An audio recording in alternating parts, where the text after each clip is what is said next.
الحمد للہ رب العالمین، الصلاة والسلام علی رسولہ النبی الکریم وعلی آلہ واصحابہ اجمعین۔ الحمد للہ الذی ہدانا لہذا وما كنا لنہتدی لولا ان ہدانا اللہ۔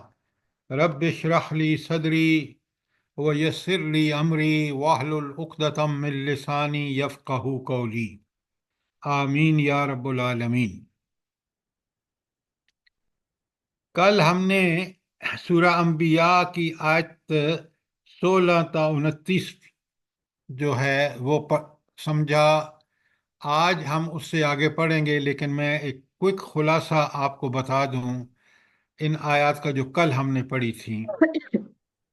آیت 16 تا 18 یعنی 16، 17، 18 تین آیات میں جو بات اللہ تعالیٰ نے ارشاد فرمائی ہے کہ وہ اللہ تعالیٰ نے اس دنیا کو کوئی تفریح گاہ نہیں بنایا۔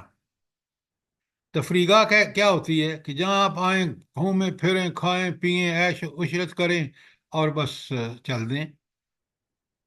تو تفریح گاہ وہ جگہ ہوتی ہے۔ اللہ تعالیٰ نے دنیا کو انسانوں کے لیے تفریح گاہ ہرگز نہیں بنایا۔ اور سب سے بڑی بات کہ اللہ رب العالمین الحکیم ہیں، تو ان کا کوئی کام حکمت سے خالی نہیں ہے۔ لہذا انہوں نے دنیا میں جو بھی چیز پیدا فرمائی ہے، جتنی چیزیں مخلوق میں ہیں، وہ سب کی سب ان کے کچھ ذمہ کام ہیں۔ اچھا، اللہ تعالیٰ کی سب سے اہم مخلوق کون سی ہے بھلا؟ جلدی بتائیں۔ سب سے اہم مخلوق انسان۔ کیوں انسان؟ کیوں سب سے اہم مخلوق کیوں ہے؟ اللہ تعالیٰ نے اشرف المخلوقات بنایا ہے انسانوں کو۔ بھائی کیوں ہے؟ وما خلقت الجن والانس الا ليعبدون۔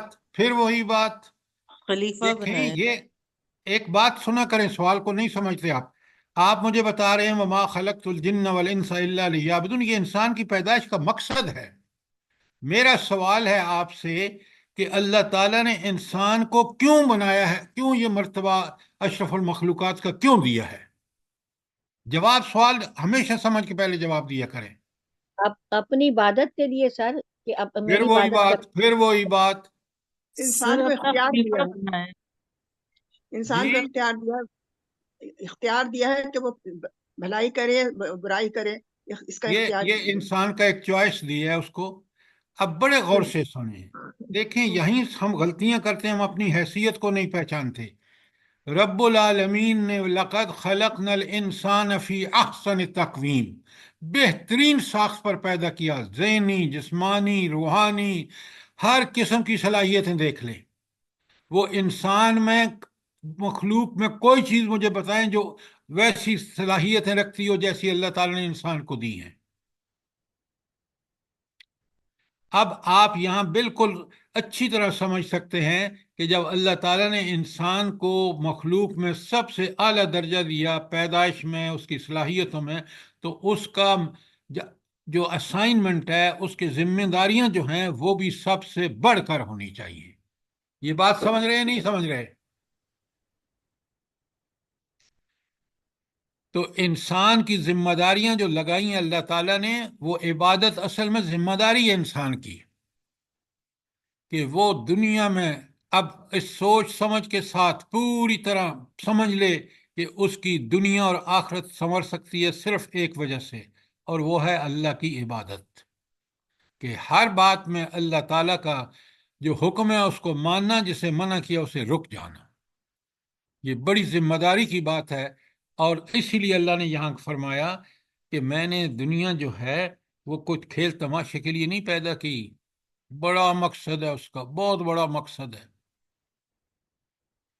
بات کو جب قرآن سمجھ جائیں گے نا آپ، تو اپنے مقام و مرتبہ کو، اپنی زندگی کتنی ہماری ذمہ دار ہونی چاہیے، پھر آپ کو بالکل اسی طرح کام کرنا پڑے گا۔ جب اس طرح کام کریں گے تو آپ کو اطمینان اور سکون ملے گا کہ میں رب کی ان عنایتوں کا جو اس نے مجھ پر کی ہیں، میری جسمانی، روحانی، ہر قسم کی ساخت کو دیکھ لیں، میری جو اللہ تعالیٰ نے مجھے صلاحیتیں اور جو مجھے عقل اور جو مجھے سب کچھ دیا ہے، میں اس کا حق ادا کر رہا ہوں. یہیں پر انسان کو پھر شکر، اور پھر جب حق ادا کرتا ہے تو اس کو مشکلات آتی ہیں، اور جب وہ مشکلات پر صبر اور شکر کرتا ہے تو اس کی سیرت اور کردار نکھر کے سامنے آ جاتا ہے. آپ دیکھ لیں صحابہ اور صحابیات کی زندگی، آپ دیکھ لیں سب سے بڑے نمونے حضور نبی کریم صلی اللہ علیہ وآلہ وسلم کی زندگی کو. یہ چیزیں مجھے اور آپ کو بہت اچھی طرح سے پتہ ہونی چاہیے. تو یہ جو 3 آیتیں میں نے آپ کو بتائی ہیں، 16، 17 اور 18، اس میں اللہ تعالیٰ نے یہ بتا دیا صاف صاف کہ یہ دنیا کوئی کھیل تماشا نہیں ہے، یہ ایک بہت بڑی حقیقت ہے، اور اس کا جو بھی تم کام کرو گے اس کا تم سے حساب لیا جائے گا. یہ تھا ان 3 آیات کا مضمون. دیکھیں کس قدر بات کھل کے. اچھا، اس کے بعد آپ مجھے یہ بتائیں، انسان ذمہ دارانہ زندگی کب گزارے گا، کہ پوری ذمہ داریاں ادا کرے، کب کرے گا؟ سر یہ جب وہ عبادت کا حق ادا کرے گا. کیا آپ دیکھیں، آپ بالکل بات ٹھیک کہہ رہے ہیں، لیکن یہاں عبادت کا پہلے مفہوم بندے کو پتہ ہونا چاہیے. میں آپ کو جواب جب دیتا ہوں تو غور کیا کریں، اور اگر میں غلط کہہ رہا ہوں تو فوراً سوال کریں. اصل میں انسان جب اپنی ذمہ داری کو ٹھیک ادا کرے گا، جب وہ سب سے پہلے اپنے خالق، مالک، رازق، حاکم توحید کو پہچانے گا. یہ ہے اس کا جواب. عبادت تو بعد کی بات ہے. اگر اس نے رب کو خالق، مالک، رازق، حاکم مان لیا اور اس کی ساری صفات سے واقفیت حاصل کر لی، اب وہ عبادت کرنا تو اس کے لیے کوئی مشکل ہی نہیں ہوا، کیونکہ وہ ہستی ایسی ہے جس کا میں نے تعارف حاصل کر لیا، جس کو میں نے سمجھ لیا. اب مجھے عبادت کرنے میں کوئی، بلکہ میں فخر سمجھوں گا. اب بات سمجھ آئی یا نہیں آئی؟ جی سر، جزاک اللہ جی واقعی. سر. اچھا، اب اسی لیے اگلی جو آیات ہے 19 سے 33، وہ ساری کی ساری توحید کا بیان ہے کہ اللہ تعالیٰ نے کس طرح اس کائنات میں اپنی نشانیوں سے ہم اس کی توحید کا مطالعہ کرتے ہیں. اب بات سمجھ آئی ہے؟ جی سر، عقلی اور دلیل دی ہے. ہاں، دلیلیں ساری. اچھا، ایک بات ہمیشہ یاد رکھیں، ہم سنی مسلمان بس سن لیتے ہیں، حالانکہ قرآن بار بار کہتا ہے تفکر کرو، غور و فکر کرو، لعلہم یتفکرون، تاکہ اس میں غور و فکر کریں. آپ یقین مانیں، میں نے جب غور و فکر کیا تو مجھے امریکہ میں ہوں یا یورپ میں ہوں یا افریقہ میں ہوں، جہاں جہاں میں رہا، مجھے اس غور و فکر کے نتیجے نے ہمیشہ قرآن کو سپریم رکھا. کہ یہ اللہ کی کتاب نے مجھے کیا بتایا ہے، سجھایا ہے کہ دنیا میں حقیقت ہے تو صرف وہی ہے. آپ کو نہ یورپ کی چمک دمک جو ہے ہنگامہ خیز زندگی، وہ آپ دیکھیں گے کہ یہ انسانی زندگی نہیں ہے. امریکہ میں ہوں، جہالت کے کسی ملک میں ہوں، نام و نہاد جو آج جدید تہذیبیں دیکھ لیں، دنیا کا کیا حشر کر دیا انہوں نے. اگر واقعی کوئی چیز انسان کو انسان بناتی ہے تو وہ اللہ کی کتاب ہے، کوئی اور چیز نہیں ہے. یقین مانیں، کاش ہم جو اس پر ایمان لانے کا دعویٰ کرتے ہیں ہم اس کا حق ادا کرتے، آج دنیا میں ہم اتنے ذلیل اور رسوا نہ ہوتے. اب ہم چلتے ہیں آج کی آیت 29 پر. یہ سارے توحید کا بیان چل رہا ہے 34 آیات تک. اب بڑے غور سے سنیں.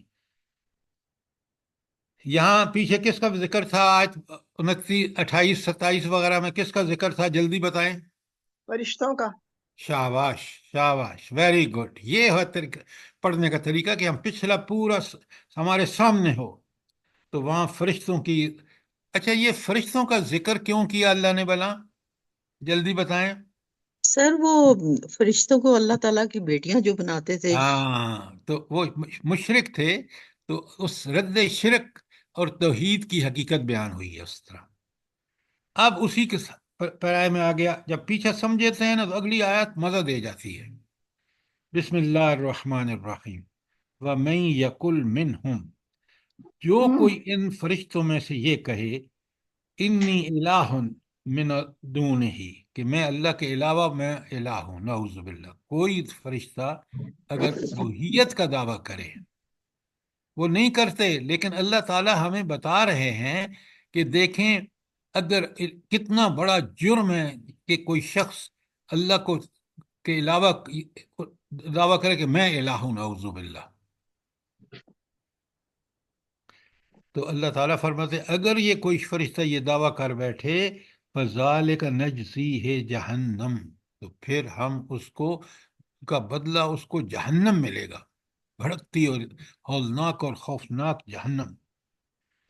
کذالک نجزی الظالمین، اسی طرح ہم ظالموں کو جو ہے یہ بدلہ دیتے ہیں. کیا مطلب ہے؟ کہ جو کوئی الوہیت کا دعویٰ کرے پھر اللہ تعالیٰ، یہ بہت بڑا ظلم ہے اور ایسے ظالموں کا انجام جہنم ہوگا. اور ویسے بھی جو کوئی بھی ظلم کرے گا، جنرل معنی بھی کذالک نجزی الظالمین، جو انسانوں پر ظلم کرے گا، جو مخلوق پر ظلم کرے گا، اللہ تعالیٰ اس کا یہی انجام اللہ تعالیٰ کی طرف سے ہے. کتنا بڑی وارننگ ہے ہمیں. اور آج دیکھ لیں مسلمان ملکوں میں، دیکھ لیں عدالتوں کو، دیکھ لیں وہ شخص جو آج لندن میں ذلیل و رسوا ہو رہا ہے، یہ سب اللہ تعالیٰ کی حکمت ہے کہ جب آپ ظلم کریں گے، غلط فیصلے کریں گے، تو اللہ تعالیٰ آپ کو دنیا میں ذلیل و رسوا کر دے گا. دیکھیں یہ اس کے پیچھے اللہ تعالیٰ کی قدرتیں دیکھیں. ہم دنیا کے مسائل تجزیے کرتے ہیں اللہ تعالیٰ کو چھوڑ کر، وہ تجزیے غلط ہے.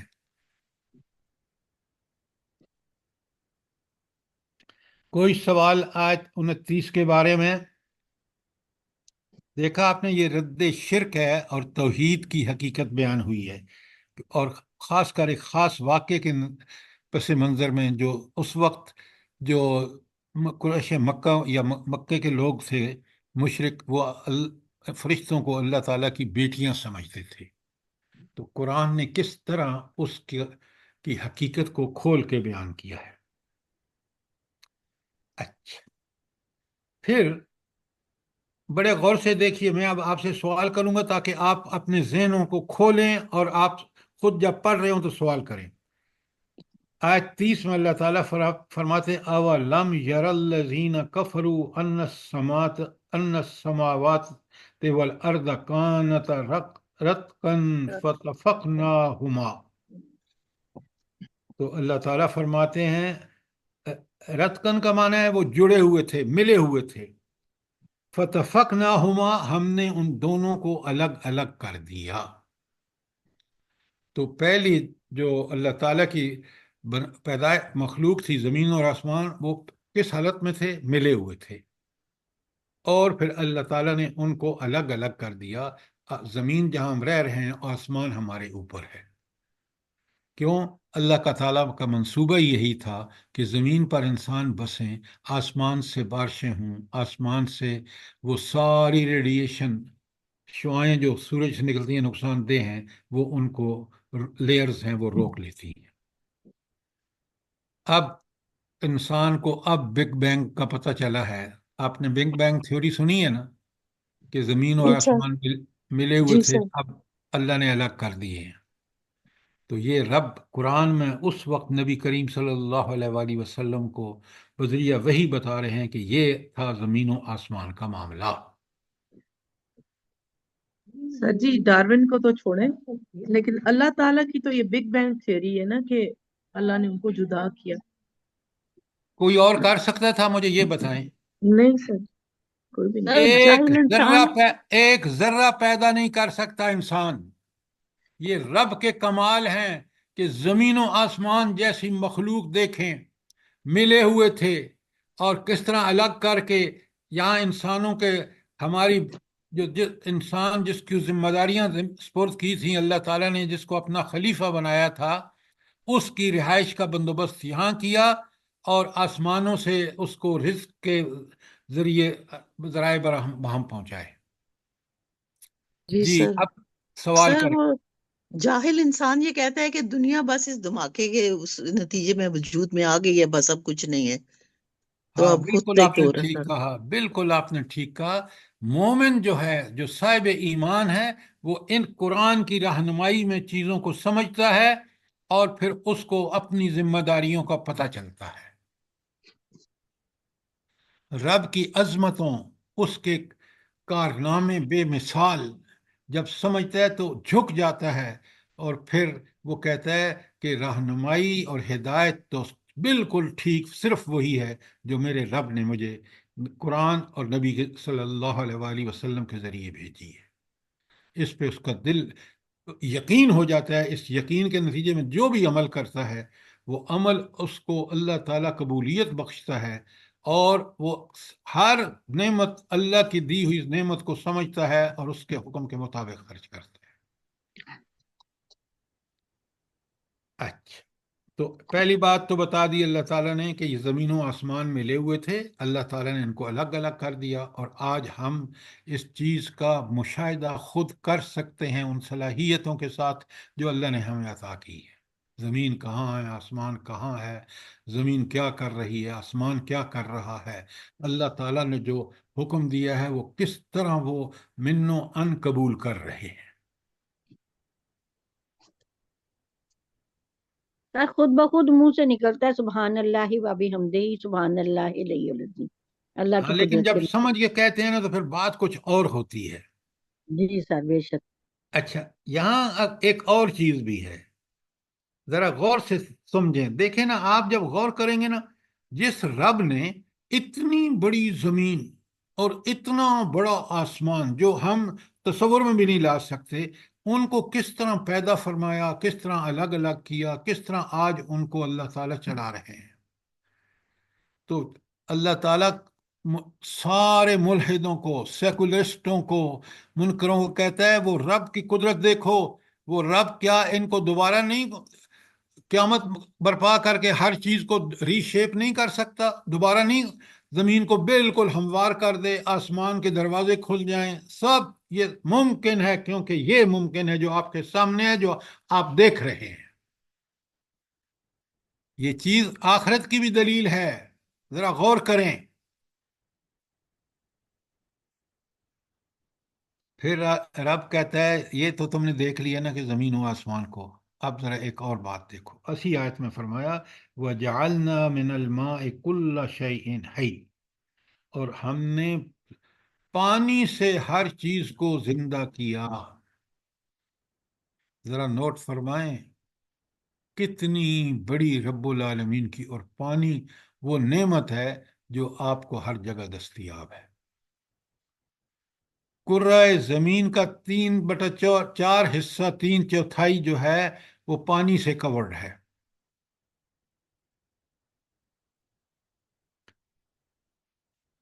تو پھر اللہ ایک بڑا پیارا سوال کرتے ہیں ان دونوں حقائق کو بیان کر کے کہ زمین و آسمان کو دیکھ لو، پھر انسان کو دیکھ لو کتنا پانی پر اس کا انحصار ہے۔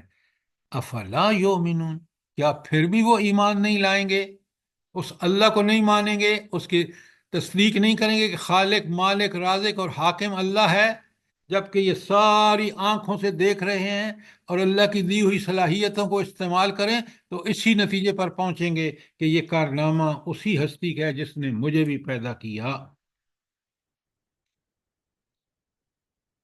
کوئی سوال، کوئی چیز کلیئر نہ ہوئی ہو؟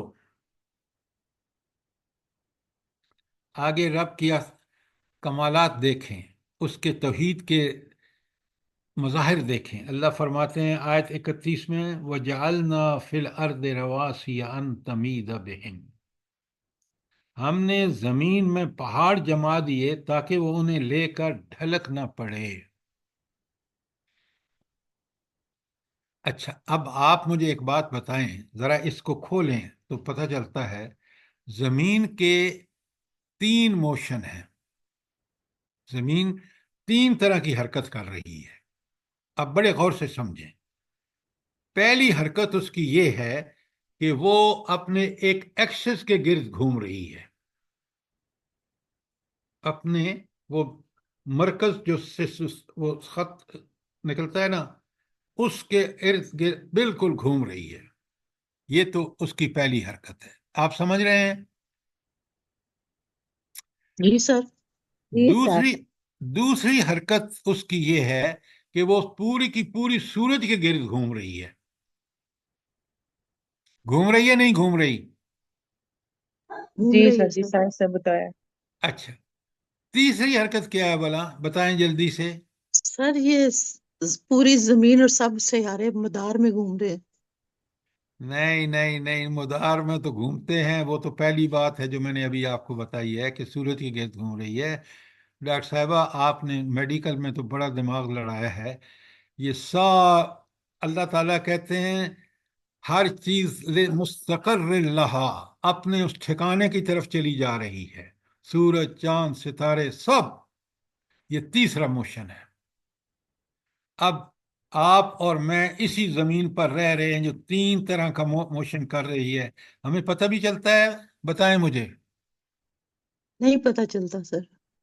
اچھا، اب مزے کی بات دیکھیں ڈاکٹر صاحبہ، یہ پتہ بھی نہیں چلتا، اور اللہ تعالیٰ نے پہاڑ اسی لیے گاڑ دیے ہیں کہ یہ کبھی ہچکولے نہیں کھائے گی۔ تین طرح کی جو چیز موشن میں ہو اس پہ انسان زندگی گزار رہا ہو بڑے مزے سے، کتنا بڑا کرم ہے اللہ تعالیٰ کا۔ سوچے، ہزار دفعہ سوچے، معمولی چیزوں کو دیکھ کے حیران پریشان ہو جاتا ہے، یہ اس سے بڑی کوئی چیز ہو سکتی ہے؟ تو اللہ فرماتے ہیں وہ زمین جس کو میں نے سورج سے الگ، ساری آسمان سے الگ کیا، پھر اس میں تین قسم کے موشن اللہ نے بنایا، اس میں اپنے ایکسس کے گرد گھوم رہی ہے، سورج کے گرد گھوم رہی ہے، اور پورے کا پورا سسٹم چلا جا رہا ہے۔ کہاں چلا جا رہا ہے؟ لمستقر لہا، جہاں قیامت آنی ہے، اور پھر آگے ان کا کوئی موشن نہیں ہوگا۔ کیا بات ہے رب کی، کیا اس کے کمالات ہیں۔ یہ جو ہماری بہن کہہ رہی تھی نا، سبحان اللہ و بحمدہ سبحان اللہ العظیم، اس وقت بندہ کا سوائے اس کے اور کوئی منہ سے بات نکل نہیں سکتی۔ کیوں؟ یہ جب رب کے کمالات دیکھتا ہے انسان تو وہ حیران ہو جاتا ہے کہ کمال ہے۔ سر جی وہ سورہ یاسین میں آتا ہے نا، ذالک تقدیر العزیز العلیم، یہ ایک زبردست حکمت اچھا، والے کی۔ یہ جو تقدیر العزیز العلیم آیا ہے وہاں، یہ کس حوالے سے آیا ہے؟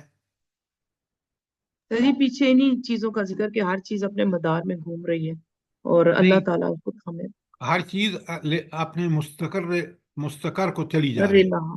جی دیکھیں، جب آتا ہے نا ذالک تقدیر العزیز العلیم، یہ بالکل صحیح اندازے ہیں کہ زمین کو اس طرح اپنے گرد گھومنا ہے، اس طرح مدار میں سورج کے گرد گھومنا ہے، اس طرح سارے سسٹم کو چلنا ہے۔ یہ کس کے اندازے ہیں؟ اس رب کریم کے، وہ جو الحکیم ہے، اور وہ جو زبردست ہے کہ جس کا حکم مان کے یہ سارے سیارے چل رہے ہیں۔ قرآن کی حقانیت جتنا آپ غور کریں گے نا، اسی لیے اللہ تعالیٰ بار بار کہتا ہے کہ اس قرآن کو غور سے پڑھو، سمجھ کے پڑھو، تاکہ تمہیں پتہ چلے کہ حقائق کتنے جو اس میں بیان ہوئے ہیں وہ صحیح بیان ہے۔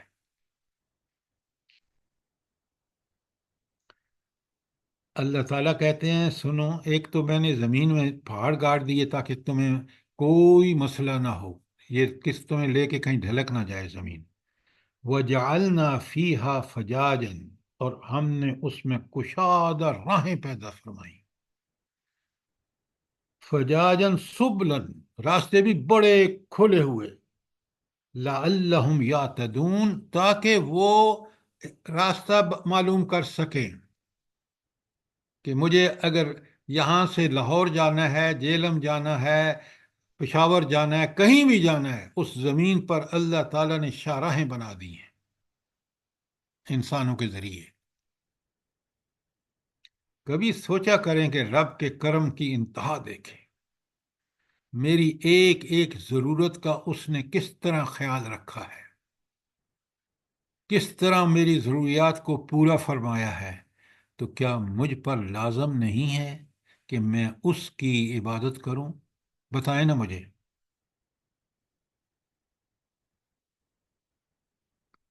اچھا، یہ تو معاملہ اللہ تعالیٰ نے زمین کا ایک جنرل بتا دیا نا، بے شمار اور بھی اس کے پہلو ہیں۔ پھر فرمایا آیت 31 میں کوئی سوال ہے؟ 32 میں دیکھیں، سبحان اللہ وبحمدہ سبحان اللہ العظیم۔ اللہ فرمانے وجعلنا السماء سقفا محفوظا، اور ہم نے آسمان کو ایک محفوظ چھت بنایا۔ آپ اپنے گھر کے چھت کو تو محفوظ سمجھتے ہیں، لیکن وہ آپ کے گھر کا چھت، وہ جو سورج سے شعاعیں نکلتی ہیں جو انسان کے جسم میں کینسر پیدا کرتی ہیں، اور وہ جو ساری کچھ دیگر آسمان کے ذمے اللہ نے ڈیوٹیز لگائی ہیں، وہ آسمان پوری کر رہا ہے، تو اللہ تعالیٰ فرماتے ہیں کہ میں نے اس کو انسانوں کے لیے ایک محفوظ چھت بنا دیا ہے۔ کوئی ایسی چیز جو انسانی جسم کے لیے مضر ہو، وہ یا کینسر پیدا کرے، وہ اس چھت سے وہ روک لیتی ہے وہ چھت، تو محفوظاً سقفاً ہو گیا۔ اور اللہ تعالیٰ فرماتے ہیں آگے وَهُمْ عَنْ آيَاتِهَا مُعْرِضُونَ، مگر ان کائنات کی نشانیوں کی طرف انسان توجہ ہی نہیں کرتے۔ وہ اتنے اس دنیا کے گرویدہ ہو جاتے ہیں کہ بنانے والے کو اور اس نے جو اس کے بنانے میں انسان کے لیے فوائد رکھے ہیں ان پر غور ہی نہیں کرتا۔ کتنا بڑا صحیح گلہ ہے اللہ رب العالمین کا کہ زمین کو دیکھو، اس کے مختلف پہلوؤں کو دیکھو، آسمان کو دیکھو، تو تمہیں سب سے پہلے جو بات نظر آئے گی کہ اس کے بنانے والی ہستی کتنی کمال کی ہے، اور اسی ہستی نے مجھے بھی پیدا فرمایا ہے اور میرے ذمے کیا ڈیوٹیز لگائی ہیں، اور انہی ذمہ داریوں کو اگر ٹھیک ٹھیک پورا نہیں کروں گا تو وہ ناراض ہو جائے گا۔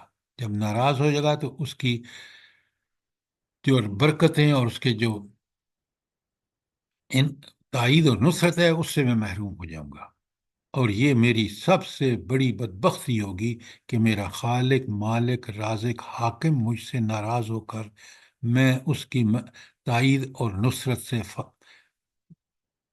فارغ ہو جاؤں۔ جب فارغ ہوں گا تو وہ مجھ پر لعنتیں ہوں گی، اور اگر میں اس کا تابع دار بن جاؤں اور ذمہ داریوں کو ٹھیک ٹھیک پورا کروں گا، اور اس کی دنیا میں اس کی میرے لیے تائید اور نصرت ہوگی، برکتیں ہوں گی اس کی، اور آخرت میں جنت ہوگی۔ یہ بار بار آپ ان چیزوں سے بالکل یہی نتیجہ برآمد ہوتا ہے جو میں آپ کے سامنے گزارش کر رہا ہوں۔ تو آیت 31 میں بڑا فرمایا کہ دیکھو تم نے زمین کو میں نے بنا کر کیا کچھ اس کے لیے تمہارے لیے زندگی کا سامان پیدا کیا، آسمان کو محفوظ چھت بنا کے تمہارے لیے کیا، جبکہ پہلے یہ کہیں ملے ہوئے تھے الگ الگ کر کے، اس حکیم نے، اس قادر مطلق نے کس طرح ان کو سیٹ کیا۔ اب دیکھیں نا، یہ دراصل ساری آیات کائنات ہیں، سورج ہو، چاند ہو، زمین ہو، آسمان ہو، جب بھی آپ اس پر غور کریں گے نا تو آپ کو سب سے بڑا پہلو نمایاں جو نظر آئے گا وہ یہ کہ بنانے والا کوئی کمال کی ہستی ہے۔ یہ بات آپ کو سمجھ آ رہی ہے؟ جی سر۔ الحمدللہ۔ اچھا، آگے دیکھیں کتنی قرآن زمین و آسمان کی بے شمار نشانیاں ہیں، اور بڑی بڑی نشانیوں کو قرآن نے بیان کیا تاکہ انسان قرآن پڑھتے ہوئے اس اللہ کی کمالات، اس کے ایکسپرٹیز کو دیکھے کہ کوئی اور ہستی ایسی نہیں ہے۔ اللہ تعالیٰ فرماتے ہیں آیت 33 میں وَهُوَ الَّذِي، اللہ تعالیٰ وہ ہستی ہے، خلق اللیل والنہار والشمس والقمر، سبحان اللہ۔ اب زمین و آسمان کے علاوہ دیکھ لیں کہ سورج اور چاند کو دیکھیں، اور دن اور رات کو دیکھیں۔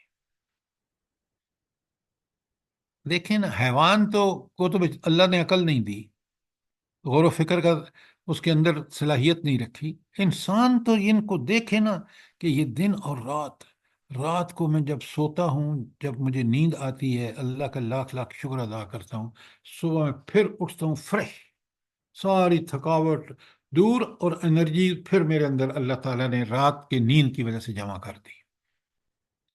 کبھی آپ نے سوچا ہے کہ ایک رات نیند نہ آئے تو دن انسان کا کتنی اذیتوں میں گزرتا ہے؟ جی کبھی سر، دیکھا ہے آپ نے؟ بہت بڑی نعمت ہے نیند بھی۔ اللہ اکبر بالکل صحیح۔ یہ نظام کس نے بنایا ہے دن رات کا، جس میں ہمیں نیند پوری ہو جاتی ہے 6-8 گھنٹے؟ یہ سر یہ اللہ ہے۔ غور نہیں نہ کرتے ہم۔ تو اسی لیے تو یہ قرآن غور کرنے پہ ہمیں مجبور کرتا ہے۔ اچھا، تو اب اتنی بات تو آپ کو سمجھ آ گئی کہ وہ الذی، وہ ہستی ہے، خلق اللیل والنہار والشمس والقمر، جس نے دن اور رات بنائے، سورج اور چاند بنایا، کل فی فلک یسبحون، سب ایک آسمان میں یا ایک فلک یا ایک راستے میں تیر رہے ہیں۔ زمین اپنے مدار جو سورج کے گرد ہے گھوم رہی ہے، اسی طرح دیگر سیارے اور ستاروں کا اللہ تعالیٰ نے انتظام فرمایا ہے۔ کتنا بڑا کام ہے جو رب نے ان مخلوق کے ان چیزوں کے ذمہ کیا ہے۔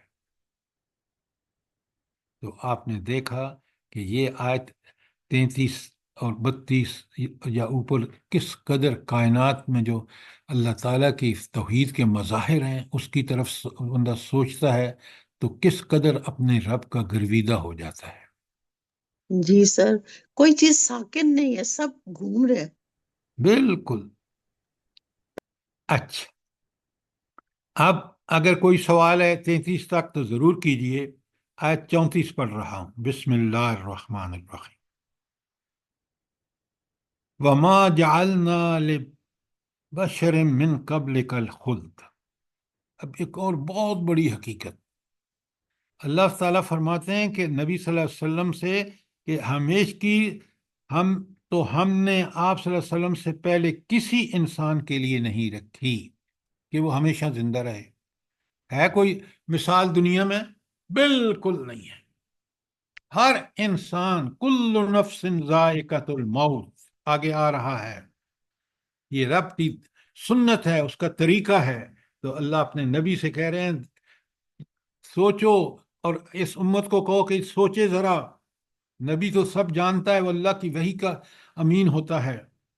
تو اللہ تعالیٰ کہتے ہیں کہ آپ کو بھی ہمیشگی نہیں حاصل ہوگی کہ آپ دنیا میں ہمیشہ رہیں، اور یہ منافق جو آپ پر جھوٹ باندھ رہے ہیں نا، نہ یہ زندہ رہیں گے نہ آپ، دونوں کے لیے ایک وقت مقرر ہے۔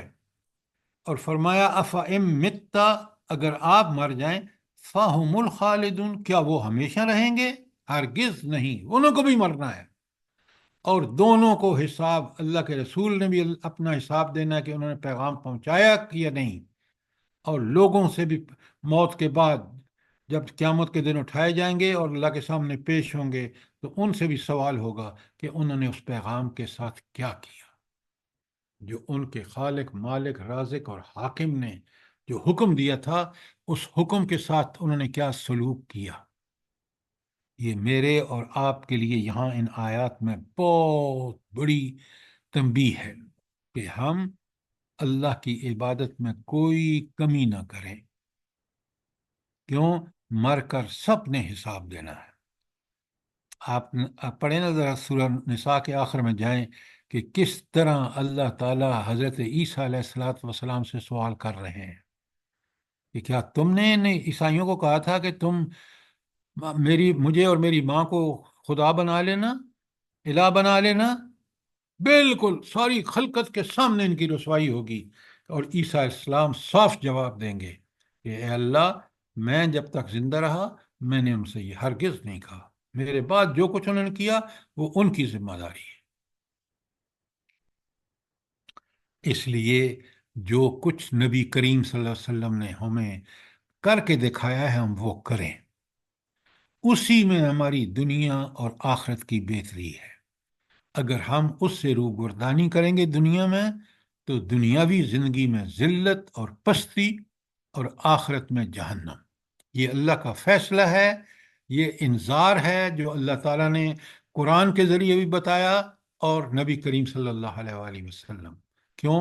قرآن بھی نذیر اور محمد الرسول اللہ صلی اللہ علیہ وسلم بھی نذیر. اور جنہوں نے اس کے عین مطابق عمل کیا اور جو بھی چھوٹی موٹی غلطیاں ہوئیں اس کے لیے اللہ سے معافیاں مانگی، توبہ استغفار کیا، تو دنیا میں ان کو اللہ عزت ایسی دے گا جیسی نبی کریم صلی اللہ علیہ وسلم، صحابہ اور صحابیات اور خلفائے راشدین کو دی. ان کے لیے بشارت ہے، ان کے لیے بشیر ہیں. اور جو لوگ اس کے بالکل الٹ برخلاف کریں گے کہ اللہ کے احکامات کو پس پش ڈال کے دنیا میں گم ہو جائیں گے، ان کے لیے قرآن اور نبی صلی اللہ علیہ وسلم دونوں نذیر ہیں.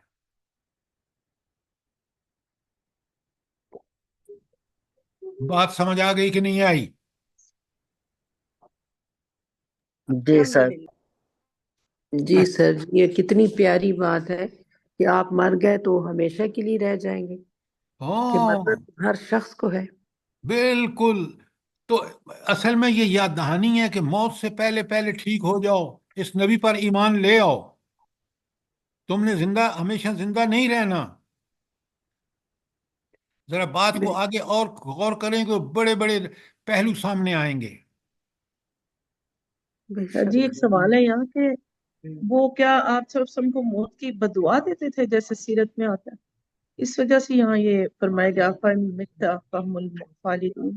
نہیں سنیں، اصل میں جو کافر آپ پڑھ چکے ہیں، کافر کیا کہتے ہیں نبی صلی اللہ علیہ وسلم سے؟ یہ روز روز آپ دھمکیاں دیتے ہیں کہ بھائی عذاب آئے گا، عذاب آئے گا، لے آؤ. ایک بات. دوسری بات یہ کہ وہ دنیا میں اس طرح رہ رہے تھے جیسے کہ انہوں نے ہمیشہ رہنا ہے. یہ کافروں کا سب سے بڑا مسئلہ ہے، وہ موت کی بات سننے کو گوارا نہیں کرتے. آج مسلمانوں کو دیکھ لیں، ہم جنازہ پڑھنے جاتے ہیں، وہاں سب نے نظر آتا ہے کہ اس بندہ ابھی قبر میں جائے گا، لیکن ہم اس سے بالکل پہلو دہی کرتے ہیں. دنیا کی بات ہے، دنیا. تو مومن جو ہے اس پہ موت کے منظر اور آخرت کے منظر کو کبھی اپنی آنکھوں سے اوجھل نہیں ہونے دیتا. کیوں؟ اس کو پتہ ہے یہ دو مراحل آ کے رہیں گے، میں فانی ہوں، میں فنا ہوں گا، میں نے اللہ کے سامنے پیش ہونا ہے. تو اللہ تعالیٰ ان کافروں سے کہہ رہا ہے کہ جلد از جلد یہ چھوڑو دنیا کو، یہ دنیا دھوکہ ہے. فلا تغرنکم الحیات، نہ تو تمہیں شیطان دھوکے میں ڈالے، نہ یہ دنیاوی زندگی تمہیں دھوکے میں ڈالے. تو یہ بات اس سے بڑی بڑھ کر ہے جو میں اور آپ سوچ رہے ہیں کہ اس کے بڑے سارے پہلو ہیں. بات سمجھ آئیے کہ نہیں؟ جی جی سر. سر الحمدللہ. سر یہ لوگ جو جاہل انسان یہ کہتا ہے کہ خضر علیہ السلام زندہ ہیں، قیامت تک زندہ رہیں گے کیونکہ انہوں نے آب حیات پیا ہوا ہے، اور اس پہ یقین بھی کر لیتے ہیں لوگ. تو کلو نفس ذائقۃ الموت لکھا ہوا ہے قرآن پاک میں. آپ ڈاکٹر صاحبہ جو بالکل آپ بات کر رہے ہیں نا، یہ سوال وہ لوگ اٹھاتے ہیں جن کو اللہ نے کیا ہمیں اس پر ایمان لانے کی دعوت دی ہے؟ بتائیں نا مجھے. بالکل بھی نہیں. تو یہ وہ چیزیں ہیں جو رب نے حضرت موسیٰ کی تعلیم کے لیے ان کو ان کا پتہ بتایا، اور وہ بھی نبی تھے، کیونکہ نبی کے بغیر کوئی چیزیں بغیر وحی کے نہیں جان سکتا. وہ جو باتیں کر رہے تھے وہ اللہ کی علم تھا اور جو اللہ نے ان کو عطا فرمایا تھا. جی سر بالکل. باقی رہا کہ وہ موت ہر ایک کو آنی ہے، حتیٰ کہ حضرت عیسیٰ علیہ السلام جو دنیا سے اٹھا لیے گئے ہیں، وہ بھی جب واپس اللہ بھیجے گا تو اللہ تعالیٰ ان کو دنیا میں موت دے گا. ایسا ہی ہے؟ جی سر جی ایسا ایسے ہی ہے. ہی. اچھا، کل من علیہا فان ویبقى بالکل. وجہ ربک ذو الجلال. لیکن یہ اصل میں یہ جو آپ فرما رہے ہیں نا، یہ اصول ہے، لیکن قیامت سے پہلے ایک ایسا جو پہلا سور پھونکا جائے گا تو اس میں ہر ذی روح مر جائے گا. یہ اصول بھی ہے اللہ کا، لیکن یہ اس خاص موقع کے لیے ہے کہ ہر ذی روح مر جائے گا، اور باقی کون رہے گا؟ وَيَبْقَى وَجْهُ رَبِّكَ ذُو الْجَلَالِ ذو الجلال وَالْإِكرام. والاکرام. اچھا، پھر سر ہمارے سامنے مثال ہے کہ جب دنیا کے افضل ترین انسان محبوب خدا انہوں نے سب کے سامنے آخری سانسیں لی، وہ اس دنیا سے گئے، تو پھر اور کون زندہ رہ سکتا ہے؟ تاریخ بھی یہی بتاتی ہے کہ آج تک دیکھیں نا، میڈیکل سائنس نے کتنی ترقی کی ہے، لیکن کوئی فارمولا آج تک بنا ہے کہ بندے کو ایسی دوائی دو کہ وہ موت سے بچ جائے؟ سوال یہ ہی پیدا نہیں ہوتا سر. خود یہ ڈاکٹرز ہمارے سامنے مرتے ہیں. ڈاکٹر صاحبہ ٹھیک کہہ رہا ہوں؟ جی سر بالکل ٹھیک کہہ رہے ہیں، حقیقت ہے یہ. بالکل. اچھا، اب ذرا بڑے غور سے سنیے اگلی آیت، آیت نمبر 35. اللہ تعالیٰ فرما رہے ہیں کل نفس ذائقۃ الموت. اب دیکھیں اس آیت میں 3 باتیں ہیں. وَنَبْلُوكُمْ بِالشَّرِّ وَالْخَيْرِ فِتْنَةً وَإِلَيْنَا تُرْجَعُونَ. کتنی بڑی حقیقت ہے، اور ایک چھوٹی سی آیت میں کل نفس ذائقۃ الموت. پہلی بات، ہر انسان نے موت کا مزہ چکھنا ہے. اس کی کوئی استثناء آج تک ملی ہے آپ کو؟ بتائیں مجھے، نہیں کوئی سر. ایکسیپشن ہے؟ کوئی بھی نہیں ہے. تو پھر کتنی بڑی حقیقت ہے کہ یہ قرآن کتنا حق بیان کرتا ہے. نمبر 1، اب جب آپ کو زندگی ملی ہے نا، تو اللہ کہتے ہیں وَنَبْلُوكُمْ، اور ہم تمہیں آزمائیں گے، بِالشَّرِّ وَالْخَيْرِ، اچھے حالات سے بھی نہیں، پہلے بالشر، برے حالات میں بھی، والخیر، اور اچھے حالات میں بھی. فتنت، وہ آزمائش ہوگی تمہاری. اچھا، اچھے حالات کیا ہوتے ہیں؟ بڑے غور سے سنیے. آپ کو مال مل رہا ہے، اولاد مل رہی ہے، ذرائع اور وسائل مل رہے ہیں، دولت مل رہی ہے، تو یہ اچھے ہیں. اور یہاں آپ کی آزمائش ہو رہی ہے، آپ کو سب سہولتیں دے کے کہ آپ ان سہولتوں میں کہیں گمراہی تو اختیار نہیں کرتے. گمراہ وہ ہے جو ان سہولتوں کے ملنے کے بعد عیش و عشرت میں مبتلا ہو جائے، ان چیزوں کو اللہ تعالیٰ کی امانت نہ سمجھے.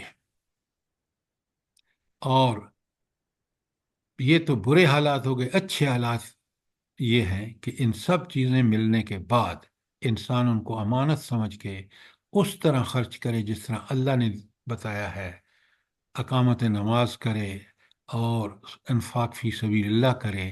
تو یہ اس کے لیے حالات، بہتر حالات میں اس نے بہتر عمل کیا، پہلے نے بہتر حالات میں برا عمل کیا. تو اب آپ کو بات سمجھ آ گئی کہ یہ وَنَبْلُوكُمْ بِالشَّرِّ وَالْخَيْرِ فِتْنَةً، کہ اچھے حالات میں بھی آزمائش ہے، اور برے حالات میں آزمائش کیسے ہے کہ مصیبتیں آ گئی، تنگ دستی آ گئی، بیماریاں آ گئیں، زلزلے آ گئے، طوفان آ گئے، تو اس میں انسان صبر کرتا ہے یا نہیں؟ کیوں؟ وہ سب، یہ اصل میں ایک بات بہت اچھی طرح نوٹ کر لیں، خیر ہو یا شر ہو، اچھی زندگی ہو یا بری زندگی ہو، دونوں امتحان ہیں. اچھی زندگی میں دیکھا جائے، اللہ تعالیٰ دیکھنا چاہتے ہیں کہ یہ شکر کرتا ہے یا نہیں، اور بری جب مشکلات آتی ہیں تو انسان صبر کرتا ہے یا نہیں. اگر صبر کرے گا تو وہ اس کی اپنی ذات کے لیے بہتر ہے. یہی آزمائش ہے، کہ آزمائش 2 طرح کی ہے.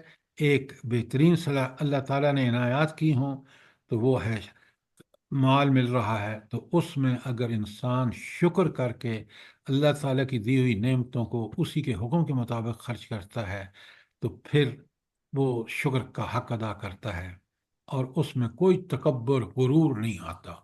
وہ اللہ کا اور جھکنے والا بندہ بن جاتا ہے. جس طرح زیادہ پھل کسی درخت کو اور جھکا دیتا ہے، اسی طرح مومن اپنے ایمان کی بدولت ان نعمتوں کو ٹھیک طریقے سے استعمال کر کے اور بہترین مومن بن جاتا ہے. اور کافر کیا کرتا ہے؟ جہاں یہ نعمتیں ملیں، وہ پھولے، اور اتنا پھولا کہ اس اللہ کو ہی بھول گیا جس نے اس کو یہ سب دیا ہے.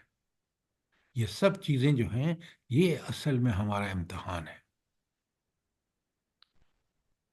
تو یہ بات آپ کو سمجھ آ گئی کہ جی وَنَبْلُوكُمْ بِالشَّرِّ وَالْخَيْرِ فِتْنَةً. کوئی سوال یہاں تک؟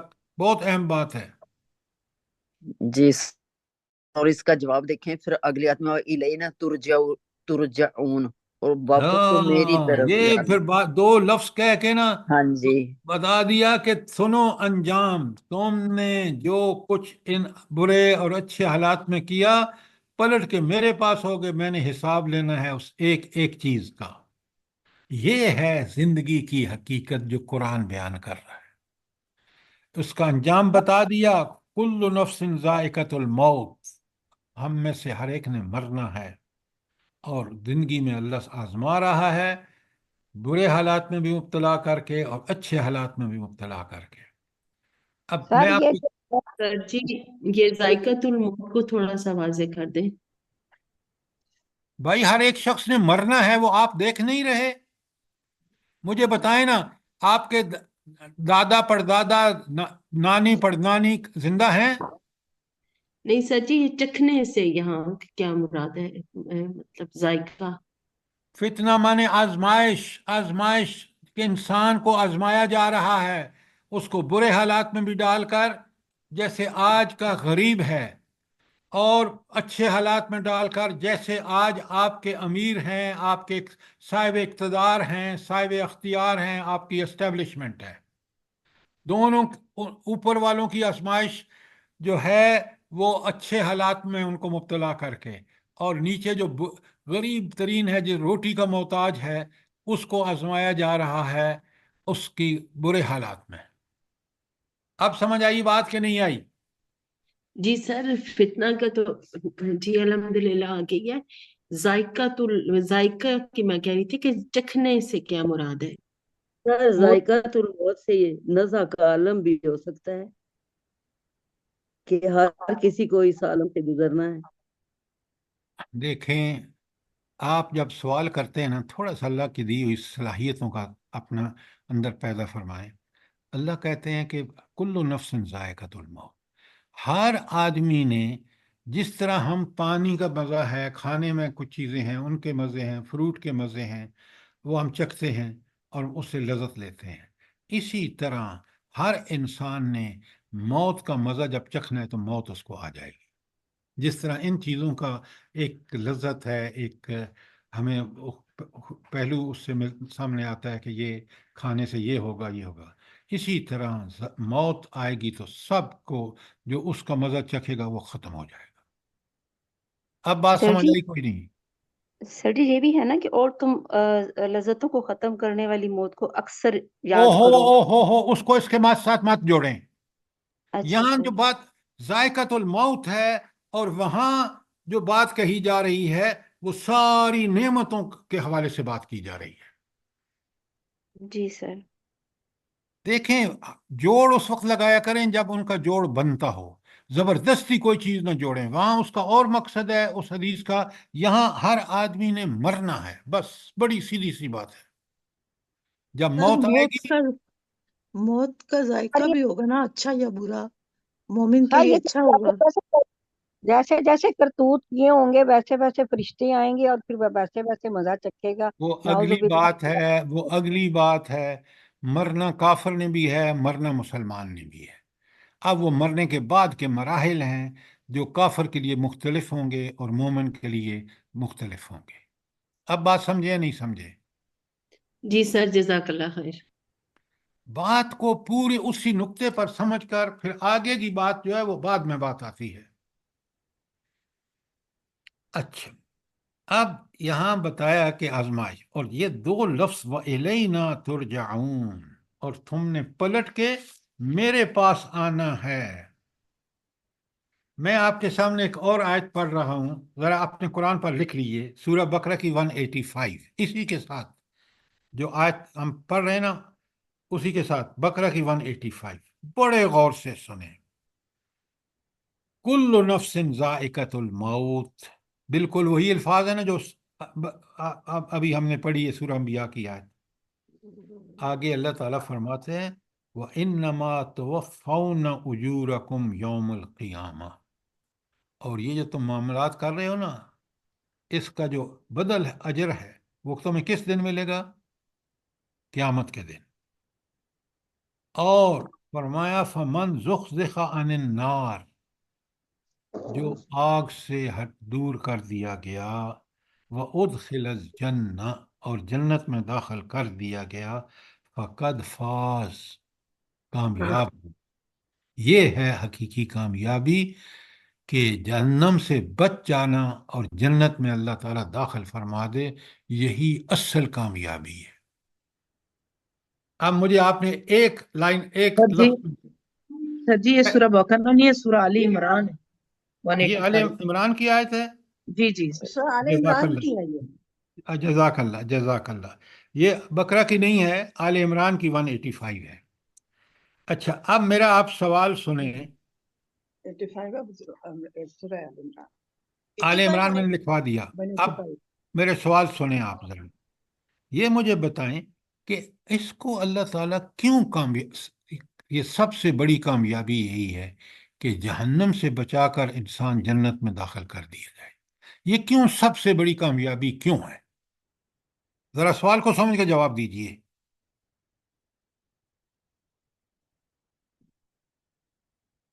جلدی بتائیں۔ انسان کا اصل مقصد تو جنت کا حصول ہے۔ کیونکہ وہ ہمیشہ رہنے والی ہوگی، یہ نہ یہ وہاں ہوئی بات، آپ کی بات کے جو پہلی بات ہے وہ ٹھیک نہیں ہے۔ یہ ہمیشہ ہمیشہ کے لیے جنت اور دوزخ کا فیصلہ ہے، اس لیے یہ بڑی کامیابی ہے۔ دنیا کی ساری کامیابیاں عارضی ہیں، ٹیمپریری ہیں، سمجھیں بات کو، سوال کو سمجھیں، جواب جب دیں گے تو آپ کو پورے نقشہ کلیئر ہو جائے گا۔ اس لیے بڑی کامیابی ہے کہ ہر کامیابی دنیا کی بڑی عارضی ہے۔ یہ مال دولت کب تک ہے آپ کے پاس؟ جب تک موت نہیں آتی، اور کل نفس ذائقۃ الموت، ہر آدمی کو موت آنی ہے۔ تو جب وہ فیصلہ اگر بچ گیا بندہ جہنم سے اور جنت میں داخل کر دیا گیا، وہ اس لیے بڑی کامیابی ہے کہ وہ دائمی ہمیشہ ہمیشہ کے لیے وہ اس میں رہے گا۔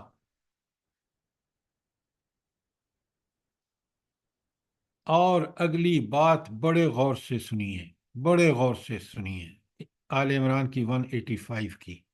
اللہ تعالیٰ فرماتے ہیں وَمَا الْحَيَاةُ الدُّنْيَا إِلَّا مَتَاعُ الْغُرُورِ، اور یہ سارا دنیا کا سامان ایک دھوکہ ہے۔ یہ مال و دولت، یہ جس پہ آپ سمجھتے ہیں نا کہ ہر مرض کا علاج ہے، یہ بات بالکل ٹھیک نہیں ہے، کوئی اس کا علاج نہیں ہے، اور یہ عارضی ہے، یہ دنیا تک کے محدود ہے۔ آخرت میں جو ہے وہ صرف اور صرف ایمان اور عمل صالح ہے۔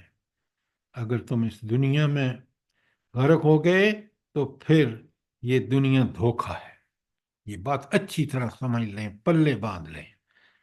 قرآن نے کس قدر اس بات کو صاف اور واضح کر دی ہے دو الفاظ میں، وَإِلَيْنَا تُرْجَعُونَ، اور اس کے ساتھ میں نے آپ کے سامنے رکھی ہے سورہ آل عمران کی آیت 135، جو اس کی تشریح کا حق ادا کرتی ہے۔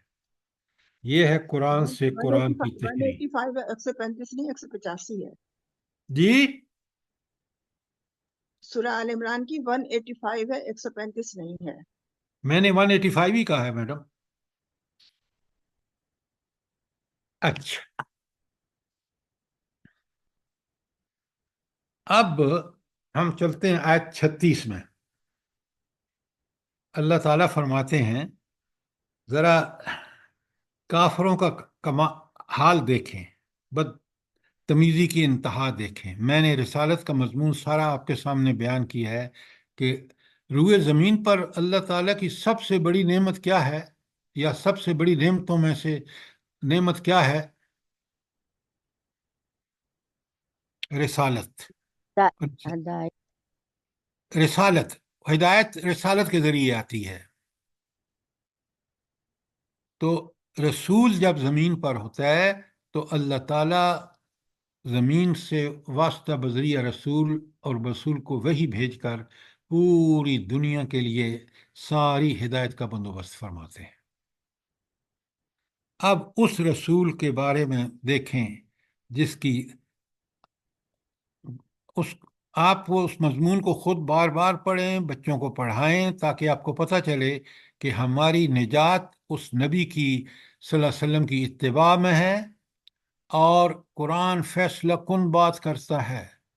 قل ان کنتم تحبون اللہ فاتبعونی، اگر تم اللہ کی محبت جو تمہیں دنیا میں بھی حاصل ہو اور آخرت میں، اس کا ذریعہ صرف اور صرف کیا ہے؟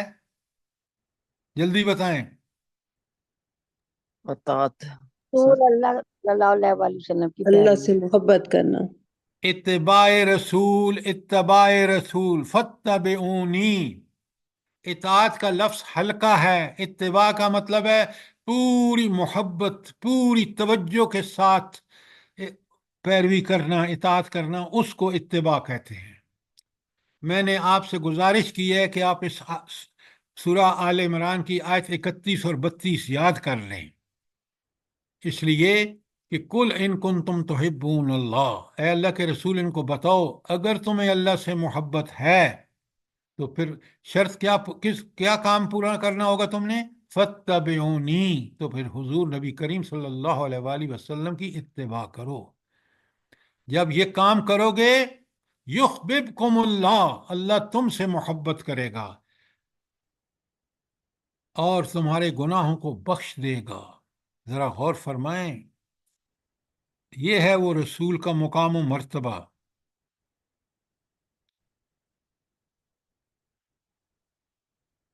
اب ذرا ان کافروں کو دیکھیں، اس وقت کے مکے کے کافروں کو، یہودیوں کو جو ایمان نہیں لائے، اور آج کے سارے نام و نہاد مسلمانوں کو، اور کہ اللہ تعالیٰ فرماتے ہیں کہ یہ کیسے لوگ ہیں۔ وَإِذَا رَأَكَ الَّذِينَ كَفَرُوا، یہ منکرین حق جب آپ کو دیکھتے ہیں، إِن يَتَّخِذُوكَ إِلَّا هُزُوًا، تو یہ تمہارا مذاق اڑاتے ہیں۔ اب آپ نے آیت سن لی بقرہ کی، آل عمران کی 31، کہ اللہ نے تو ان کو نمونہ بنا کے بھیجا اطاعت کا، اور یہ بدبخت ان کو مذاق کرتے ہیں یہ کافر، اور کہتے کیا ہے؟ احاذ الذی یذکر آلہتکم، کیا یہ ہے وہ شخص جو تمہارے خداؤں کا ذکر کرتا ہے، جن کو تم نے بتوں کو الہ بنا رکھا ہے، اس کا مذاق یہ اڑاتا ہے، نعوذ باللہ۔ وَهُمْ بِالذِّكْرِ الرَّحْمَٰنِ هُمْ كَافِرُونَ، اور ان کا اپنا حال یہ ہے کہ وہ رحمان کے ذکر کے منکر ہیں، مٹی کے بتوں سے انہیں امیدیں ہیں، اور اس رب کریم جو دنیا میں اپنی آنکھوں سے سارے اوپر دیکھ کے آئے آیات، دیکھنے کے باوجود اس کے ذکر کے منکر ہیں۔ کتنی بڑی رد شرک کی دلیل، اور کتنی بڑی ان لوگوں کو وارننگ جو نبی کریم صلی اللہ علیہ وآلہ وسلم کا انکار کرتے ہیں اور آپ کا مذاق اڑاتے ہیں۔ کوئی سوال، کوئی چیز؟ آیت 36 تک۔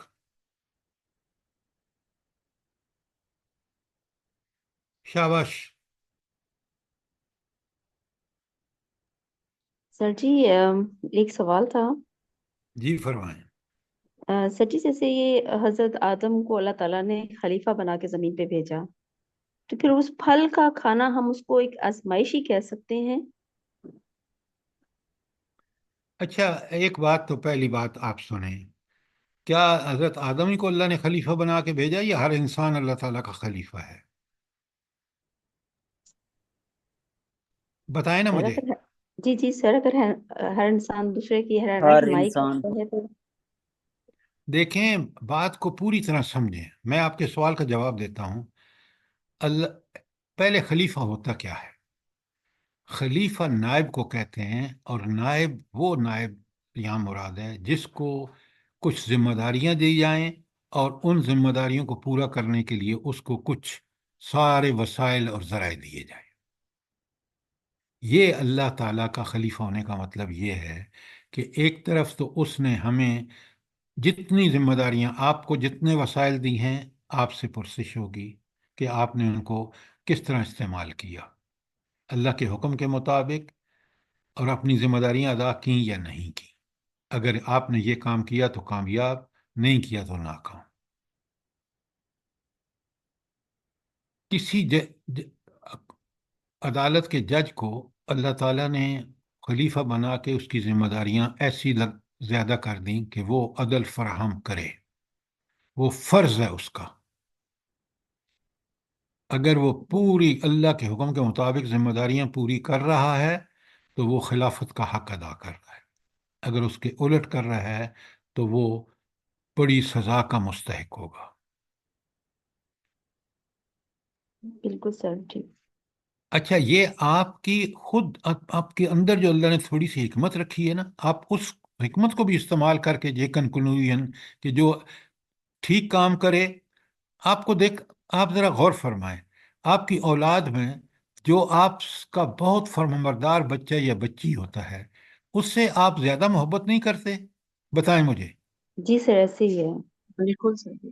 تو وہی اللہ تو الحکیم ہے، تو اس کی حکمت کا تو عین تقاضا ہے کہ صرف محبت ان کے لیے اس اللہ کی جو اس کے فرما بردار ہیں، جن کو انہوں نے خلافت کے منصب پر فائز کر کے ذرائع اور وسائل میرے مختلف ہیں، آپ کے مختلف ہیں، جج کے مختلف ہیں، حاکم کے مختلف ہیں، تو ان سب کو خلیفات اللہ ہیں اور ان کو اللہ کے خلافت کا حق ادا کرنا ہے۔